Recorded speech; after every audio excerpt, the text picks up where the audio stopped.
Welcome to லாலிபி made by உங்கள் மினிபி. என்னதான் இந்த வெயில் நம்மளை வருன்னு வறுத்தாலும் வறுத்து அரைச்சி ஒரு சிக்கன் குழம்பு வச்சு சாப்பிட்டா அப்படி இருக்கும்.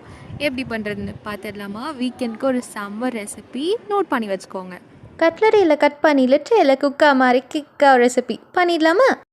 ஒரு கடாயில் 3 கிளவ் கிராம்பு, 1 inch பட்டை சினமன், 2 காடமம் ஏலக்கி, 1/2 ஸ்பூனி cumin சீட்ஸ் ஜீரகம், 1/2 ஸ்பூனி ஃபெனல் சீட்ஸ் சோம்பு, 1 ஸ்பூனி பெப்பர் குருமிளகு, 1/2 ஸ்பூனி சிக் பீஸ் கடலைப்பருப்பு, 1/2 ஸ்பூனி பாப்பாய் சீட்ஸ் கசகசா, 1 கப்பி கிரேட்டட் கோகோனட் துருவின தேங்காய், 4 ரெட் சில்லிஸ் வரமிளகா ஆட் பண்ணி நல்லா ட்ரை ரோஸ்ட் பண்ணி எடுத்துக்கலாம்.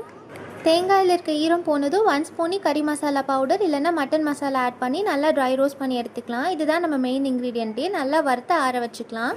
இன்னொரு கடாயில் கொஞ்சமாக ஆயில் ஆட் பண்ணி 4 சாப் கார்லிக் பூண்டு, 2 சாப்ட் ஆனியன் வெங்காயம், கொஞ்சமாக கறி லீஃப் கருவேப்பில், 4 ரெட் சில்லிஸ் வரமிளகா ஆட் பண்ணி நல்லா சாட் பண்ணிக்கலாம். ஆனியன் கோல்டன் ப்ரௌன் ஆனதும் 1 சாப் டொமேட்டோ தக்காளி ஆட் பண்ணி சாட் பண்ணிக்கலாம்.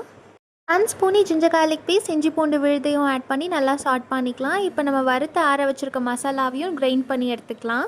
1 ஸ்பூனி சில்லி பவுடர் மிளகாய்த்தூள், 1 ஸ்பூனி கொரியாண்டர் பவுடர் மல்லித்தூள், 1/2 ஸ்பூனி pepper, 1/2 ஸ்பூனி garam masala, 1/2 ஸ்பூனி cumin powder ஜீரகத்தூள், சால்ட் ஆட் பண்ணி சிக்கனையும் உள்ளே ஆட் பண்ணி நல்லா சாட் பண்ணிக்கலாம். நம்ம கிரைண்ட் பண்ணி வச்சுருக்க மசாலாவையும் உள்ளே ஆட் பண்ணி சிக்கனில் எல்லா இடத்துலையும் படுற மாதிரி நல்லா பெரட்டி விட்டுட்டு 2 நிமிஷம் கழித்து கொஞ்சமாக வாட்டர் ஆட் பண்ணி 10 மினிட்ஸ் நல்லா வேக வச்சு எடுத்துக்கலாம். 10 மினிட்ஸ் கழித்து நல்லா கொதித்து கலர் வந்துடும். ஃபைனல் டச்சாக கொஞ்சமாக கொத்தமல்லி இலை கொரியாண்டர் லீவ்ஸ் ஆட் பண்ணால் அவ்வளோதான், வறுத்து அரைச்ச சிக்கன் குழம்பு ரெடி. செம்ம வீக்கெண்ட் ரெசிபி, மறக்காமல் ட்ரை பண்ணி பாருங்கள்.